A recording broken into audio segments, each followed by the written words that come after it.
Hello there and welcome to another story. We're going to continue our theme from stories from my childhood and hopefully your parents too. And this one is called Burglar Bill. So without further ado, we'll make a start. Burglar Bill lives by himself in a tall house full of stolen property. Every night he has stolen fish and chips and a cup of stolen tea for supper. Then he swings a big stolen sack over his shoulder and goes off to work, stealing things. Every morning, Burglar Bill comes home from work and has stolen toast and marmalade and a cup of stolen coffee for breakfast. Then he goes upstairs and sleeps all day in a comfortable, stolen bed. One night, Burglar Bill is working in a little street behind the police station. When he comes to the first house, he climbs in through the bathroom window and shines his torch around. "That's a nice toothbrush," says Burglar Bill. "I'll have that." And he puts it into his sack. When he comes to the second house, he climbs in through the kitchen window and shines his torch around. "That's a nice tin of beans," says Burglar Bill. "I'll have that." And he puts it into his sack. When he comes to the third house, he climbs in through the bedroom window and shines his torch around. "That's a nice hat and coat and pair of trousers and socks and shoes," says Burglar Bill. "I'll have them." And he puts them into his sack. When he comes to the 16th house, he stops. There on the front step is a big brown box with little holes in it. "That's a nice big brown box with holes in it," says Burglar Bill. "I'll have that." In the distance, the town hall clock strikes 5. "Time to stop work," says Burglar Bill.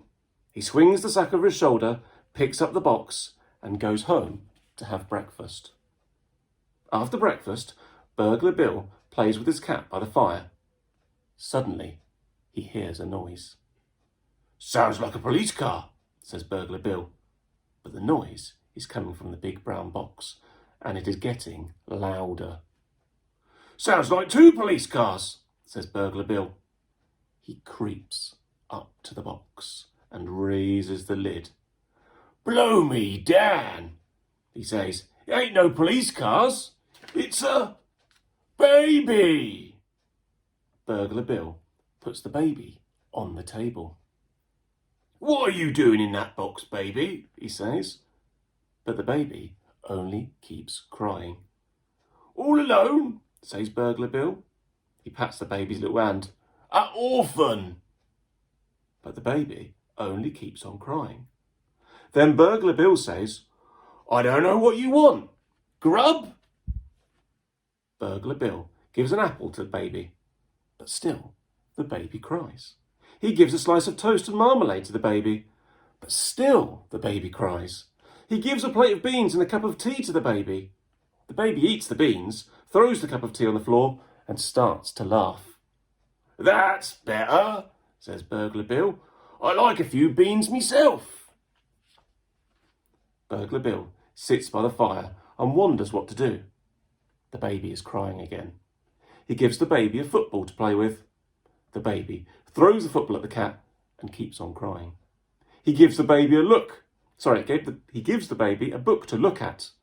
The baby bites a hole in the book and keeps on crying. He sings a song and plays the piano to the baby.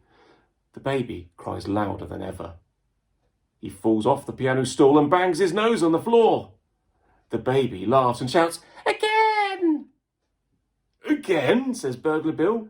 He rubs his nose. "I didn't want to do it the first time." Burglar Bill bounces the baby on his knee. "So you can talk," he says. "Say, Burglar Bill." "Burglar Bill," says the baby. "Say, Peter Piper picked a peck of pickled pepper," says Burglar Bill. "Burglar Bill," says the baby. Suddenly, Burglar Bill feels his knee getting wet and smells a smell. "Pooh," he says. "I know what you want." "Pooh," says the baby. Burglar Bill changes the baby's nappy. He doesn't have another one, so he uses an old bath towel instead. Say, for he's a jolly good fellow for changing my nappy, says Burglar Bill.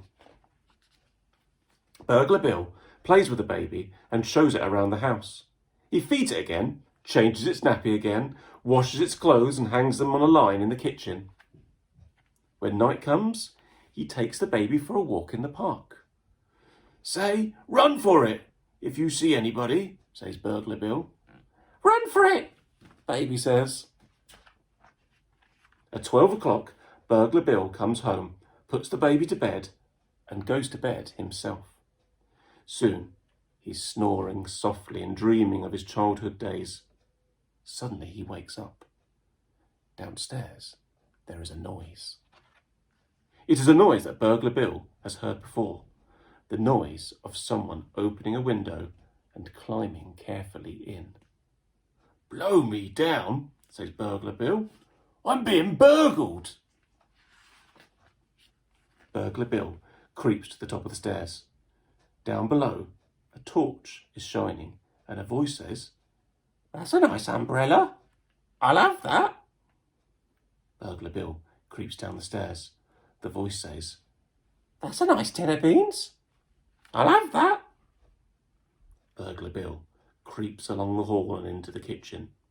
The voice says, That's a nice date and walnut cake with buttercream filling and icing on the top. I'll have that. Burglar Bill puts on the lights. There, with a black mask over her eyes and her hand in the bread bin, stands a lady. Who are you? Says Burglar Bill. I'm Burglar Betty, says the lady. Who are you? Burglar Bill puts on his own mask. Oh, says Burglar Betty, I know you. It's Burglar Bill. I seen your picture in the Police Gazette. Then she says, Look here, I'm ever so sorry, breaking in like this. If he'd known... Don't mention it, says Burglar Bill. He holds out his hand. Pleased to meet you. Likewise, I'm sure, Burglar Betty says. Burglar Bill makes a jug of cocoa and opens a packet of ginger biscuits. The two burglars sit around the kitchen table. You married, Bill? Says Burglar Betty. No, says Burglar Bill. The right woman never came along. He offers the biscuits to Burglar Betty. She takes one and dips it into her cocoa. Only I just wondered, she says, seeing these baby things. Oh, I got a baby, says Burglar Bill. Found it in a doorstep in a box. In a box, says Burglar Betty. That's right, says Burglar Bill. A big brown box with holes in it. A big brown box with little holes in it, says Burglar Betty. That's right, says Burglar Bill. Well, blow me down, says Burglar Betty. That baby's mine. The two burglars hurry upstairs to the baby's room. That's him, says Burglar Betty.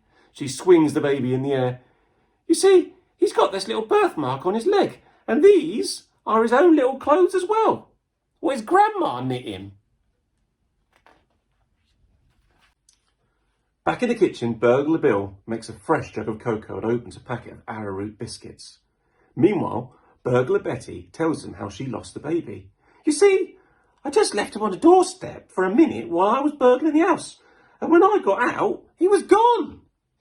I thought the police had got him. I only thought it was a useful sort of box, says Burglar Bill.